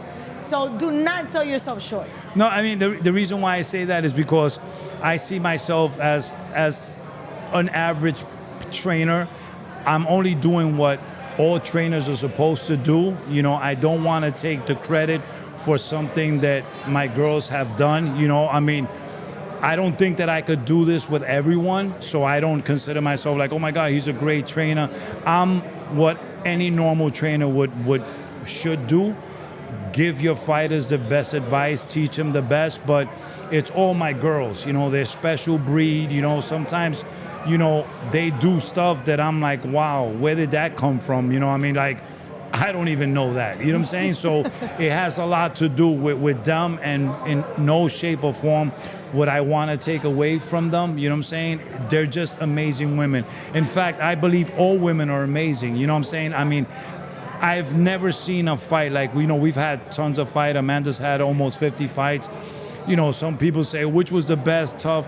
They're all tough. You know, I'm like, Jesus Christ, like the girls that you think are gonna be easy, they turn out to be tough. You know, it's in a woman's DNA to fight hard, to give it all they have, and it would be a pity for a man to sit up and try to take away from them. You know what I'm saying? I'm just doing with my girls what every other trainer would do for theirs, and you know, the credit is definitely all for them. You know, I mean, I'm not even in the equation, so I don't sell myself short. But like I said, I don't think I do anything special. I do what I'm supposed to. Fair. So since we're gonna put that aside, I just want you to share with us that experience at Madison Square Garden when we walked in, and it was jam-packed, you know, from the ceiling to the floor, and understanding that it was Amanda, you know, and the Puerto Rican crowd was there. The Irish crowd was there, and they were chanting, and I could feel how electrifying the environment is. I want to see how you felt that, how you lived that. You know, first of all, the event leading up to it was huge. You know, I mean, a lot of us fight and we've done events, but then there's different level. This was a different level event. You can actually feel the atmosphere. You know, Katie loved it. She enjoyed it. Amanda was like, wow. What really got us over the hump, because it's an overwhelming feeling, is that we were signed with, you know, Jake Paul, Nikisa Bedarian, and we fought twice under Jake Paul. Jake Paul sells arenas out. So when we fought in Cleveland and when we fought in Florida, there were 2 jam-packed arenas. We walked out to like standing room only. You know what I'm saying? Mm-hmm. So that kind of like helped us, because I'll be honest with you, and I talked to Amanda, I was like, wow, what are we experiencing here? what really did it for us was almost like we had already did it. It was almost like a rehearsal. You know, we walked out in Cleveland. Preparation for. Yeah, it was right. I mean, you know, God's timing is always right. We fought in Cleveland. We walked out. There was 17,000 people in attendance. It was almost like, oh my God. Then we fought in Florida and it was like 18,000. So progressively it got bigger. And when we got to Madison Square Garden, the feeling was different because that was home and that was for us. But it was almost like, okay, this is the third time. I told Amanda I would have probably choked up because I've seen it with male fighters, you know, like, you know, Leonard and Hearns, and you're like, oh my God, like it's crazy and all the buildup. This time is for you. You know what I'm saying? This time it's not for someone else. And we were like, oh my God. So we walked in there, and I don't know if people know, but Amanda looked at Katie in the center of the ring and she was like, wow, can you believe this is for us? You know what I'm saying? It was such a great ambience. It was such a great event that even when the decision was rendered, you know, most people, you know, they'll complain, oh, I thought I would have won. I was like, listen, man, I believe women's boxing won. You know, Amanda was super graceful, and she said, you know, that night was for something bigger than Amanda Serrano or Katie Taylor. Amen. That was for women's boxing. I agree. And it was an amazing feeling. And if I die tomorrow, I think that is the greatest feelings I've ever felt. That was eloquently said and beautifully put, because I have the same sentiment. And with that being said, today, after that long drawn-out journey that you guys have had for the last 15, 14 years, in your heart of hearts, where is women's boxing today? Okay, I'm happy to say that if you were ever going to be a woman boxer, this is the time. You know, we come from the $1,500 paydays. The $800 payday. I remember $800 those. payday. Me paying for the opponent just to keep my girls active. You know, people say, oh yeah, you know, you bought fight. Well, guess what? No one wanted to give my girls an opportunity. I would have to call people, listen, I want to put my girl, no, we're not interested. Oh, what if I pay for the bout? There were times when I had to pay the opponent and my girls didn't get $1. People don't know that. So when people say, where is the state of boxing, female boxing, it's in the best place right now. Women are making 7 figures. That and women never went together. Like, I don't know any girl who actually really thought, other than dreaming, that they were gonna get $1 million, because we, you know, even getting ready for Katie Taylor, someone asked me, my partner, Nakisa's like, so listen, we're gonna go into negotiation. What are you interested in? And you think I said $1 million? No way in the world. I was like, hey, you know, I mean, 500,000 would be great, but, you know, I wasn't thinking it was gonna happen. When he went out there and he made the deal, it was almost like, get out of here, bro. I was gonna be like, yo, dude, shut up, bro. You crazy. You know what I'm saying? For real? So, it was that way. When I told Amanda, he was like, oh, congratulations. I'm like, okay, what happened? And he's like, oh yeah, we got the 7 figure. I was like, shut up, bro. Get out of here. He's like, bro, what's the matter? And I'm like, you know what? So, you know, credit has to be given where it's supposed to be. You know, Nakisa Badarian and Jake Paul were what female boxing needed. Because remember, we were gonna settle for less than that. Of course, we wanted more than what was offered before, 200,000, but we were gonna settle. And you know, he showed us, and they told us, listen, no, this is a great fight. The women showed that they belong. Mm-hmm. People criticize, oh, well, women don't deserve money because they don't put butts in seats. Hello, we sold the garden out. So check that. People say women can't fight. Hello, one of the best fights of the year in comparison to men also, not only women, okay? And when it's all said and done with, people were like, oh, well, women ain't never gonna make no money. Check, we made 7 figures. I know world champions, you know, that never made $1 million payday. They've made $1 million throughout the course of their career, but But never not in on one one night. You know what I'm saying? So all the boxes were being checked, and rightfully so. Now we got, you know, girls that are getting paid $1 million. You got Clarissa Shields, you know, 7-figure fighter. Savannah you got, Marshall. you know, Savannah Marshall. You Alicia got Baumgartner. Alicia Baumgartner. You got Michaela Myers. You know what I'm saying? So when you think about it, now you got 6, Katie Taylor and Amanda, you got 6 girls that are making that type of money. And it only gets better for the new generation. Listen, the talent today is in no comparison to the talent before. There's monsters coming up from the amateur ranks. You know, there's some girls right now that you're like, you know, I'm glad I'm almost out of here. You know what I'm saying? Because, yeah, these women are amazing. You got, you know, Raven Chapman. You got, you know, these girls come with a high pedigree. And it's a You know what I'm completely saying? different chip, too. Yeah, it's, you know, it's almost like, you know, a lot of the older girls learned on the job. You know what I'm saying? These come already learned these from the are gate. these are marinated. This is like, you know, having your Thanksgiving dinner already prepared the day before. You know what I'm saying? Yes. So they're coming in here, you know, way ahead of the game. And you know, if they didn't believe in women's boxing before, like they didn't do in tennis back in the day. Yes. Tennis Billie was a Jean thing, King. right? All of a sudden, the biggest names in tennis were women after a while. Yes, right? Steffi Graf. And you got the Williams. The Williams, Venus and Serena. So- highest paid athletes. Right. Too. So now you're talking about, don't be too surprised if in the years to come, the names that are going to be talked about in the sport of boxing are going to be predominantly women as opposed to the men, because women have shown that star power. They did it in tennis, you know what I'm saying? They're doing it in the women's NBA. The women are starting to come up. And you know what? I'm so blessed that at least Amanda got an opportunity to see a little bit of it. You know, I mean, look, you guys are taking over. Beauty, skills, talent. Thank you. Look at that. So, like I said, you know, I'm a manly man. I love women, and I live for them. I live for my girls. I live to see the growth of women.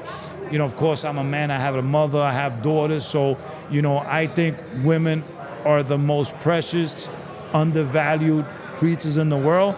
And I'm glad that I was able to push mine to the limit of their talent. And, you know, and you, like I said, you know, you're a beautiful woman. You're so talented. I've seen your career. I saw you when you were first starting. And now I'm like, look at you. Everywhere I turn, I'm like the beautiful woman with the short haircut. You're taking over. And, you know, I'm so happy for you guys. You guys deserve it. Thank you, Jordan. It's so wonderful to be able to get a little bit of just confirmation that we're on the right track. 100%. And thanks for you, for all your effort, your hard work and dedication, because obviously the Amanda and the Cindys and the Katie Taylors, they needed people like you Yeah. to support them throughout the path. Well, yeah, just to support, because like I said, some people told me, oh, you know, no, I am blessed to be the person that's guiding their career. You know, I'm just an average person, like I said. I don't want no credit, you know, I mean, my girls did it on their own. I was just, I'm just like a parent, you know what I'm saying? Like parents, we don't really take credit for our children growing up. Of course, we guide them the right way, but it's their life. Yes. You know what I'm saying? And like I said, you know, it's just the amazing work that women have. And for those trainers that only train men, you know, shame on you. You don't know what you're missing, man. I don't know if there's a man that's harder working than a woman. And I'm telling you right now, for those guys that have never done it, run out, find a female, and find out what hard work is really like. Amen They'll to show that. you. And before I let you go, again, thank you, Thank Jordan you. Maldonado. Thank you for the support, and thank you for just giving us such glorious nights. And Thank I you. look forward to many more. 2023, we're coming. Absolutely, baby. Straight ahead. Absolutely. We're hoping for the rematch. We want to do it in Ireland. Yes. Katie Taylor's an amazing fighter. She deserves it. And she came literally home, you know, to our backyard, New York. So it's only right that we do it. We're looking forward to it. And I'm hoping that you're there with us. Please, yes. And we're going to make it happen. Love you always. Continued success. Thank you. And everyone support women's boxing. Support our women in general. Doesn't have to be boxers. It has to be any woman in any aspect of the world. Support them. Thank you. Thank And with those beautiful words, we're going to go for a short break. And tonight we have boxing. Tonight is boxing night. We'll have all the details of that later on. Don't go away. We'll be right back. Thank you. Thank you.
Gentlemen, we're coming to the close of our second day here at the WBO 35th Annual Convention.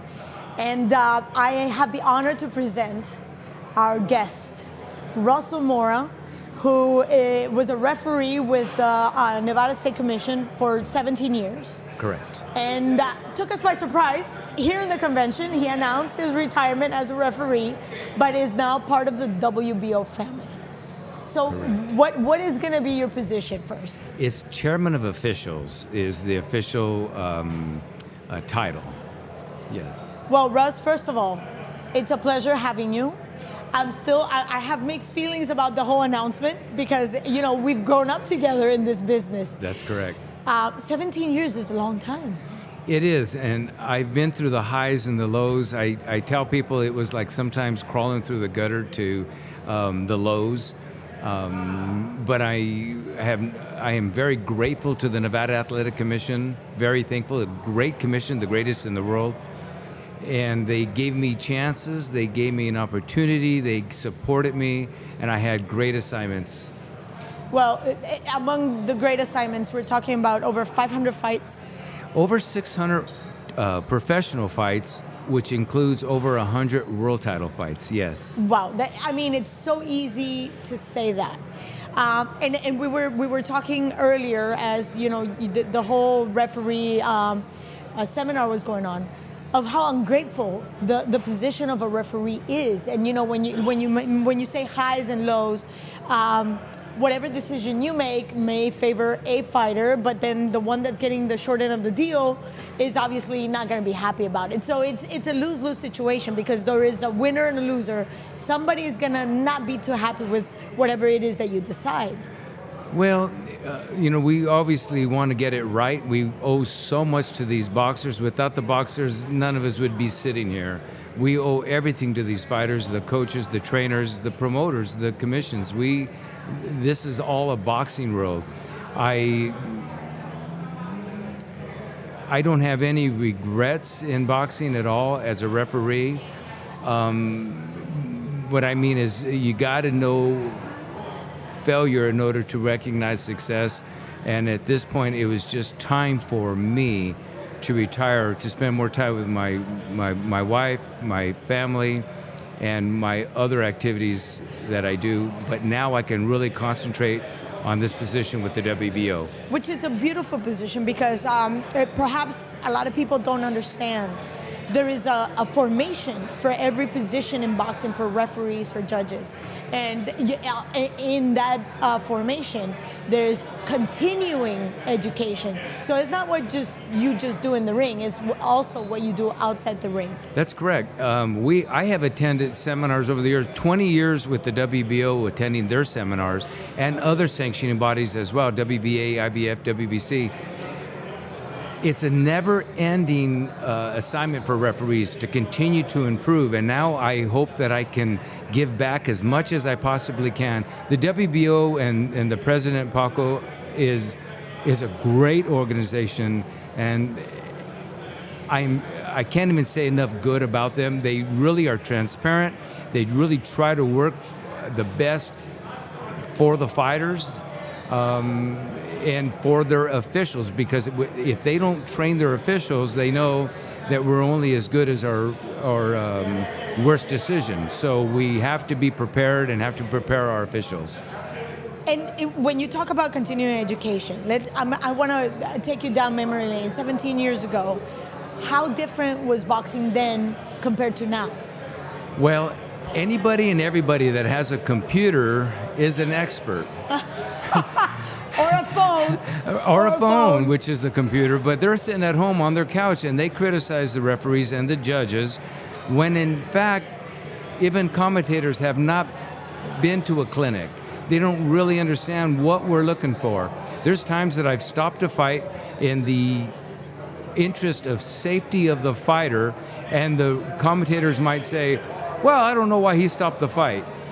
Well, because he was taking unnecessary punishment. That's our job. The number one job for an official, for the referee, is the safety of the fighters, period. That's the number one job. After that, you enforce the rules while remaining invisible. It's not about the referee. It's not about the officials. We are invisible, and that's the way we should be. So a person can enjoy the fight and not have an interruption with the referee. Interesting you say that, because a couple of weeks ago I was watching a fight, and as a fan, I was sitting at home, and then I had company, and my friends were saying, yeah, we like that ref because he lets the fight go. Yes. And it was interesting for me to hear that, because it was coming from just a regular fan, like any Joe Schmo, any plain Jane, like we've all been. Mm-hmm. But the observation was so keen, because that is the key. You are supposed to allow the action to go, but it's such a fine line between going and then just becoming unnecessary punishment. In case in point, in Mexico City, this young man coming from Staten Island took a flurry of almost 30 punches. And the ref walked in and stopped it. And the coach said, whoa, but he was not going down. And then the other coach of the guy that was actually giving the flurry said, it was almost 15 punches too slow. Right. He should have been there 15 punches earlier. Right. It's such again, right. You're caught between a rock and a hard place. Truly. And we understand that coming into this. We have to have tough skin and do what's right for the fighters, what's good for what's absolutely good for boxing. We want the fights to come to their natural conclusion without our interruption. And but we know this coming in. It's sometimes a very difficult position. I tell young officials who are inquiring about refereeing, I say, run, run. Really? Don't walk, run, unless you are prepared to study, to work really hard, and eat, drink, and sleep boxing. So you watch every fight on TV, you watch every fight that's in your area that you possibly can, and learn all you can, because I really suggest to our officials to not strive to be the best in boxing, instead strive to be the best for boxing. Ooh, I like. It's such a small little detail, but it makes a complete difference, big difference in the narrative. Yeah, because it's for the sport in order to maintain it. That's correct. And obviously the well-being of the fighter. Yes. And also you have been part in this last decade of the influx of more women, not just fighters, but also referees and judges. Yes. Referees in particular. Yes. And now we see referees and big cards, lady referees. Right. How has that impacted boxing in general, in your point of view? I think it's great. And in fact, the women boxers that we have today, they're amazing athletes. And they give it their all just like the men. In fact, I don't see any different in their title. They deserve all the dignity and respect just like the male fighters. And in terms of the official position, more women are now getting involved. And like you said, don't walk, run. Yes. And the ladies, the commitment. Right. Going against the grain, obviously. Right. And they come in wholeheartedly. Right. And then they come to you and they say, Russell, I want to shadow you. Well, most of the female officials are great. In fact, the fact is they have it harder than the men sometimes, because they might be considered, well, it's a female. Well, we don't really want to possibly put her in this fight or that fight. So they have it twice as difficult, but yet, time and time again, they prove themselves. They're great officials. They're the ones that are studying. They're the ones that are working hard. They're the ones that are here working to be better. There's a number of female referees. Sparkle Lee is here, and one of them. She does an outstanding job. I'm absent with some other names, but they work very hard, and they're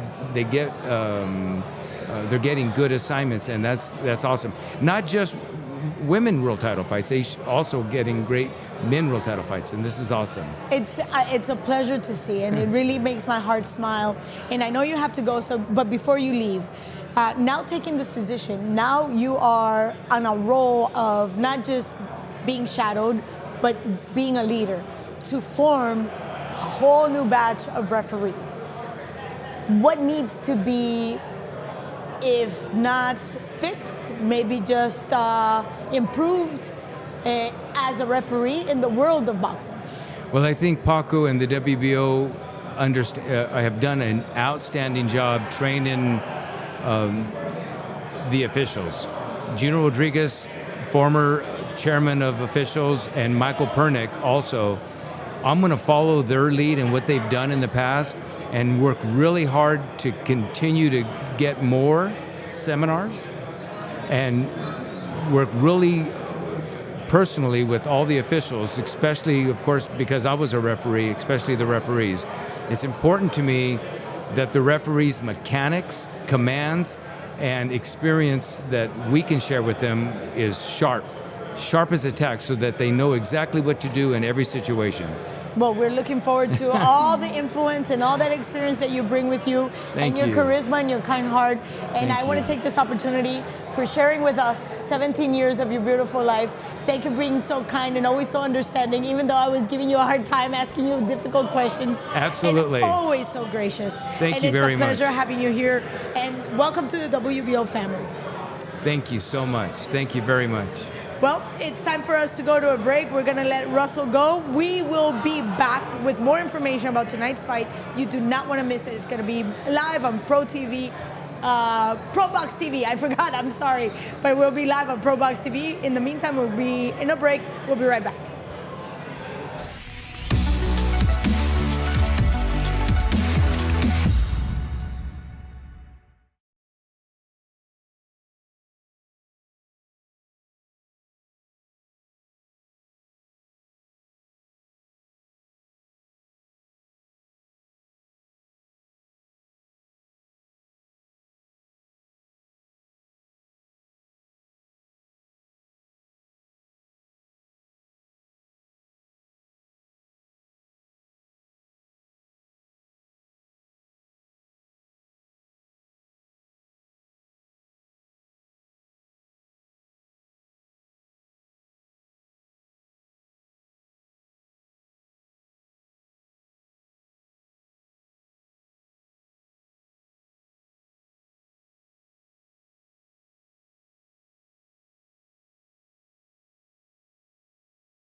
We're back, and this is our final segment before we close the second day of the WBO 35th Annual Convention, celebrating the ladies in boxing.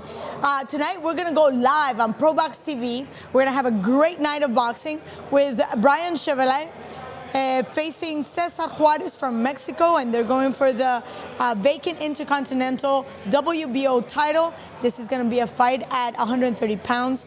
Our co-main event is going to be Nestor Bravo from Arecibo, Puerto Rico, one of the local favorites, and he's going to be facing Adrian Young from Los Mochis, Mexico. Again, one of those greatest rivalries in boxing. And open the TV action, we're going to have Brian Ceballos coming all the way from Brooklyn, Brooklyn, New York, with a record of 13-0, 7 knockouts. And he's going to be fighting Nicolas Flas from Vega Alta, Puerto Rico. And making their debut in the pros, we're going to have Adiel Perez from Fajardo, and he's going to be facing Valdemar Carril. All this starts at 7 p.m. tonight on ProBox TV. Do not miss the action. And this is all we have for tonight. Don't forget, we have a date tomorrow. We start at 10 a.m. with all the happenings and great guests from the WBO 35th Annual Convention. Tomorrow we're going to deal with the rankings. So we're going to know who is who in what division and what fights we might be looking at. So 2023 is looking pretty good. Don't forget, the date is tomorrow at 10 a.m. here with the WBO 35th Annual Convention, the podcast, with myself and my crew. In the meantime, be good or be good at it.